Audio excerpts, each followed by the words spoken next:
Now at 6, we're live in Coffeyville, Kansas as part of our More Power to You tour to celebrate the completion of our tower project.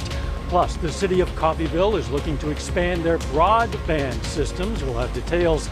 And Pittsburgh businesses partner with Pitt State to help students get workplace experience.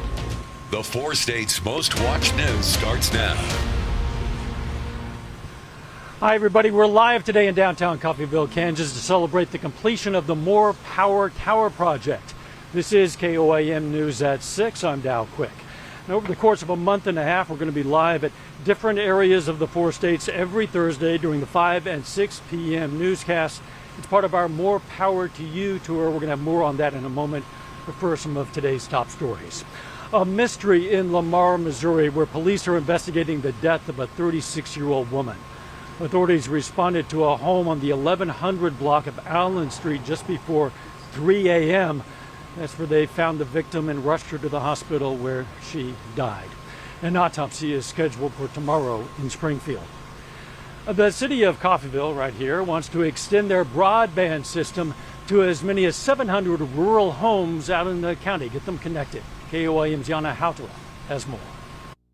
City of Coffeyville is seeking grant funds through a program called LINK to provide high-speed internet service for underserved areas. Montgomery County Commission recently committed $100,000 as matching funds for the City of Coffeyville to enhance their broadband access. This happens if they are given grant funds from the Kansas Lasting Infrastructure and Network Connectivity Program.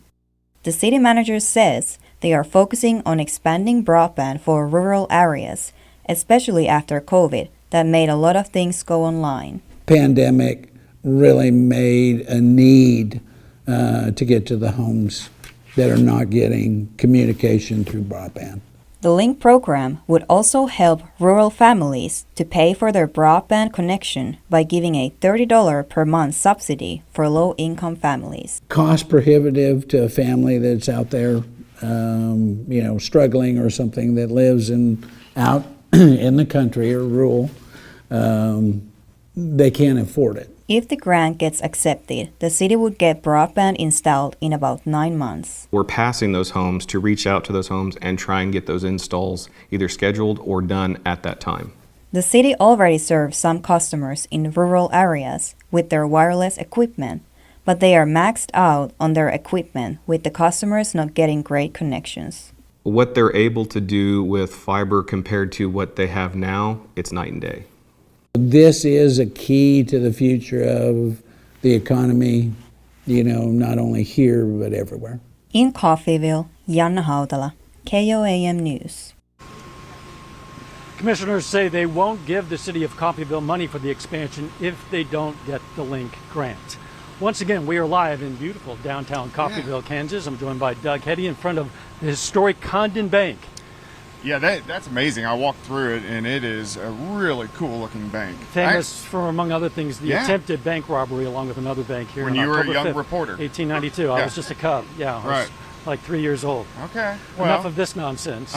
Yeah, the downtown's beautiful, and the weather's been pretty good for us today. It's hot, of course. It's summertime, but it's not blazing hot. We've been mainly sitting into the 80s, and we do have partly cloudy skies. You can see the little cumulus clouds which have popped up across the region, but most of the Central Plains is dry, but you can start to see hints of showers and thunderstorms picking up across parts of Nebraska. That is our next storm system, which is going to spin in our direction as we go through the next few days. Mid-80s right now. As we go through the evening hours, we'll drop back through the 80s, 60s. Another nice night, down to about 63 degrees. We are going to heat up a little bit more. We do have some rain chances in the forecast. We're going to discuss it here in just a bit. All right, we'll see you then. Thanks, John. 2 Pittsburgh companies started a partnership with Pittsburgh State University. The local companies, CDL Electric and Miller's Professional Imaging, are gaining workforce from the partnership. Meanwhile, PSU students gain some real-life work experience. The program awards the students scholarships and pays them wages. CDL Electric's Stacy Butcher is ready to meet the new workers. Long as both parties, and we're ready to go, and as long as those students come in ready to work hard, ready to see what the real world experience is really about, it's nothing but up. It's a win-win on both sides. Classes at Pittsburgh State University start next Monday. Butcher says some students have already reached out to them. A Kids Count study shows that the number of children with mental health issues is on the rise. KOAM Shagun Bamadeli has more on that story. As students return back to school for a new school year, a school counselor at Joplin I says it is important to remind students to check in and protect their mental health. There are several resources in mental health available in the Joplin area if parents are concerned that students are having a significant crisis in mental health, and school counselors can be a resource that parents can contact to point them to that extra help. Students know a lot goes into mental health. I would say that managing your mental health while away from home and away from your comfort zones is really, really important, because if you're not good in the head, for lack of a better word, a lot can go wrong in terms of your physical well-being goes down, your spiritual, financial well-being could even be impacted because you will stop going to work. And it can build up over time and create a load more problems. As students begin to move into Missouri Southern State University for the new school year, I spoke to the lead counselor and therapist for MSSU, and she tells me steps that students can take to protect their mental health during the school year. To find a routine that works for them, so focus on time management and get plenty of rest, sleep, eat well, find things that they can connect with, be that people in their dorms or people in their classes, or get involved on campus and know what their resources are. In Joplin, Shagubamdele, KOAM News. Both counselors say students should not hesitate to reach out to parents, teachers, and school counselors when they need help. Still ahead, live from right here, Coffeyville, Kansas, we're going to speak with the mayor about industry, jobs, in Montgomery County.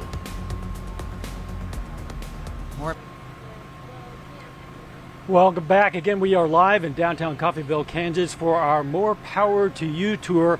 And we're joined by the Coffeyville Mayor, Anne Marie Van Oster. Thanks for being with us, Mayor. Thank you, Dal, for coming. A lot going on here, not only in Coffeyville, but really in Montgomery County. It's going to affect Independence, Kansas as well when this new soybean processing plant opens. That's in the works now. What can you tell us about that? Well, we were elated to have Governor Kelly here in June for the official groundbreaking ceremony.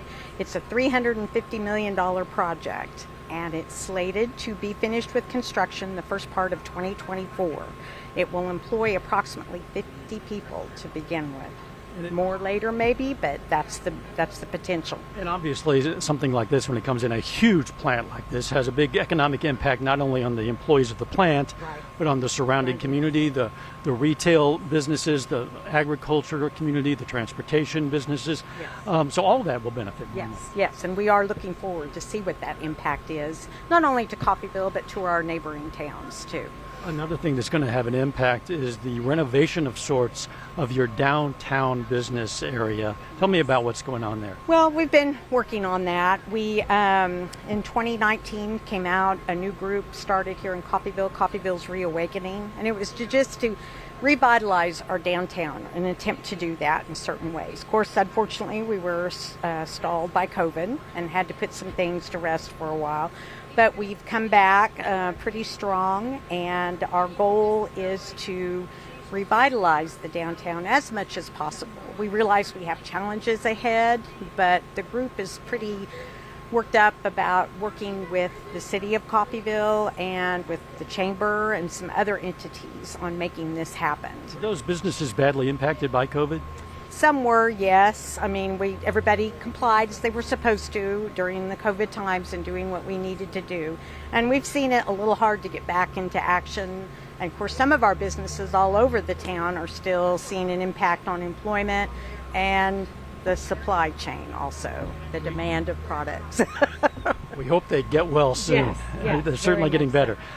Another big thing that's coming up here in Coffeyville, Dalton Defender Days. Now, Doug and I referred briefly to Condon Bank, one of a couple of banks here that were almost robbed in October 5th of 1892, 130 years ago, but the defenders of Coffeyville came to the rescue, fought off the robbers. Unfortunately, you lost 4 of the defenders, but you recognize that event every year, and that's coming up. Right.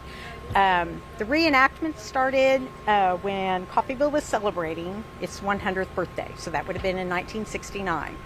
And so the Coffeyville at 100 committee decided they wanted to do some sort of reenactment, and said like maybe 10 minutes. Well, I think when a group of citizens got together and started in on this, they realized a lot more time. So it actually played out on Saturday, May 3rd, 1969, which was not the date, but later it moved closer to the actual date. And the celebration this year, all this year. It's coming up on the week prior to October 5th, that weekend. Right. Thank you so much, Mayor. It is. Thank you. Thank you, Dad. A little bit later, we're going to speak to the Coffeyville High School head football coach to preview the upcoming season. Plus, Doug Eddy is going to have a look at more rain chances in the forecast live from Coffeyville.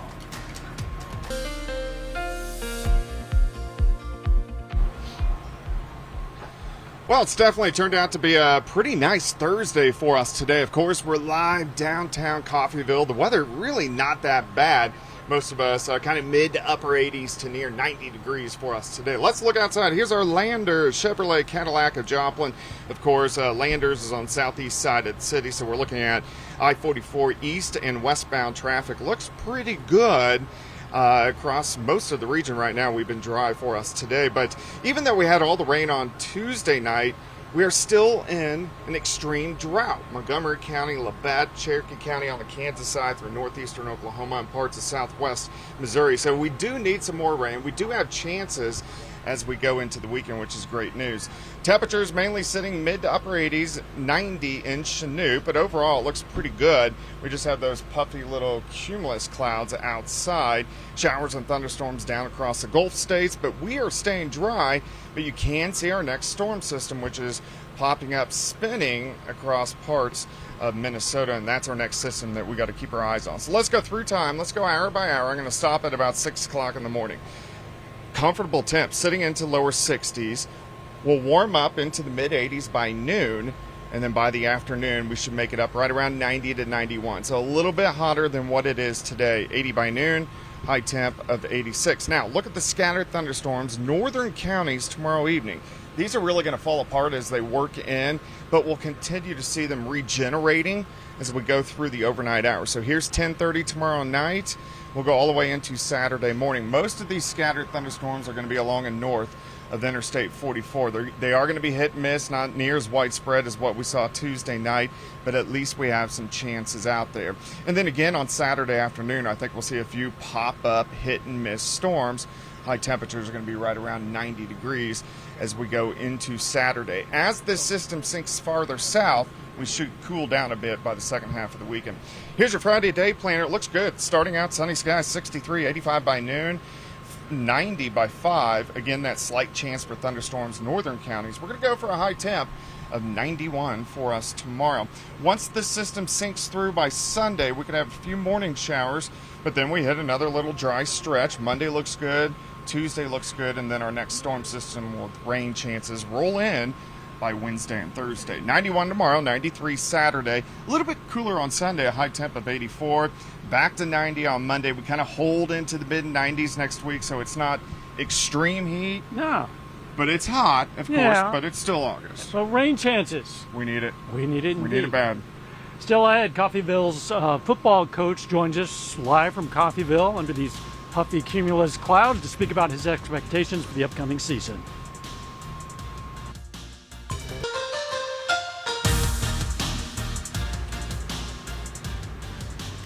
Kansas high school football programs began practice on Monday, and I've got Coffeyville head coach with me, Deontay Wade, to talk about the upcoming season. So it's the middle of the first week of practice. You guys have Mulvane in week 1, and I know last year you said a big challenge for this team was preparing for what you're going to see on Friday nights each week. How are you guys managing that this year? We're doing well. The team is older now, and we pretty much brought everybody back. And so it's not preparing about it. It's about getting better at what we saw and how to execute against the looks we saw. Schedule is pretty much the same, and so we have some expectations, but things change. Coaches change, habits change. We just got to keep getting better each and every day. You talked about a big returning group this year. You guys have more experience under your belt. How important is leadership for this team? It's vital, and that's just not us. That's every football team. But our leadership is going to take us a long way. Like I said, the guys that played before, they got a lot of reps together. They got a lot of varsity reps, and so they got to take that experience and lead the right way and then carry us on. You've talked about Kanan White and Aaron Tunstall as leaders of this team, and I know they put up big numbers on defense last year as well. Between those two and some other returning guys, what are the defensive strengths? It's going to be up front, our D-liner. We have Kanan. He's a junior. We also got a few seniors in DeAndre Shobe, and we have Noah Grider's going to be in there for us. And then we also have Chance Downing, some guys who probably didn't play much last year, but they're going to step up and they've looked good this summer. And then our secondary, the young guys in our secondary, we're strong back there, and they're all underclassmen. So Aaron anchors it down, but you have Keyshawn Hayes, you have Amir Luton, Amani Luton, and then also Jeremy Colbert out there. And so we're going to be strong up front. We got to make it easy on those guys, on our linebackers, our secondary, but we like it. We love it. Let's talk about the offense. I know you said that you have a little bit of a different philosophy this year. Can you talk about what that means, what that looks like? We just want to run the ball. Last year I think we got a little bit pass happy, and it's hard to execute at that. We don't get much time to practice it, rep it efficiently. So we want to run the ball. We got some big linemen. We got some good running backs. We want to make it easy on us. Make the passing game a little bit easier for us. But we want to pound the rock at people. Get behind Kanan, get behind some of those bigger guys, and then let Aaron and Jeremy and Amani and all those Axel Ernie do their job. I want to talk about the goals for this team as well. I know you guys are trying to establish yourself at the top of the SEK, and that takes, a lot of hard work. What are you guys working on to make that happen? Well, we want to go from the middle of the pack to the top. We've been in the middle of the pack the last couple of years, and we want to go to the top. And it's just about doing what works best for us right now. And stopping the run and running the football, that's what wins in high school football. So that's what we're trying to do and get better at. I'm sure you're just focusing on week one right now. I know last season, the beginning of the season was a bit of a struggle. It took time to get the chemistry right, but you guys got better as the season went on. How do you get off to a bit of a faster start this year? Hopefully we can pick up where we left off and then improve from there. Like I've been saying, a lot of those guys who played in that Piper game in those last 4 weeks, they're back. And so hopefully they can take that momentum and then use it. And for the things they did in the offseason, had success on the basketball court. Some of those guys had success in track. So hopefully they take those experiences and use them on Friday nights this fall. Well, Coffeyville plays Mulvane in week one. Thank you so much for your time. Good luck this season. Thank you. We appreciate it. Go NATO. We'll be right back.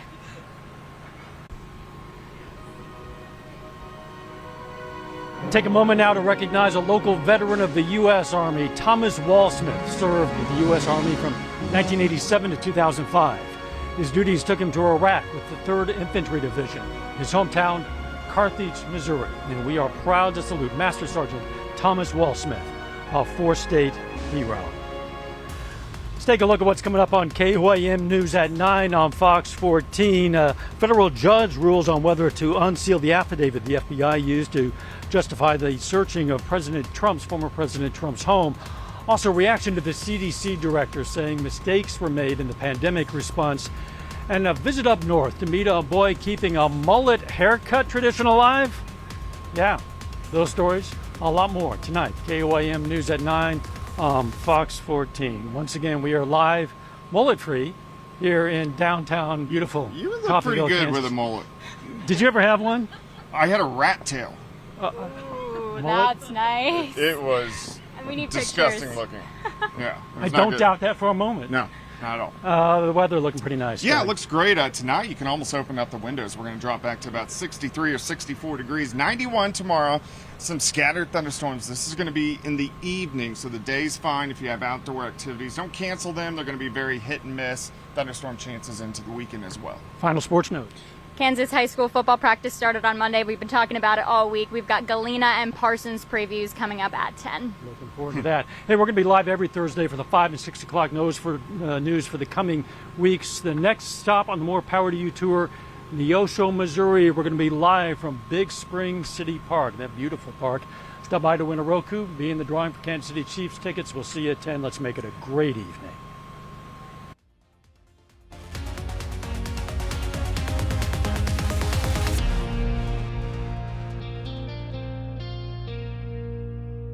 Salon Service is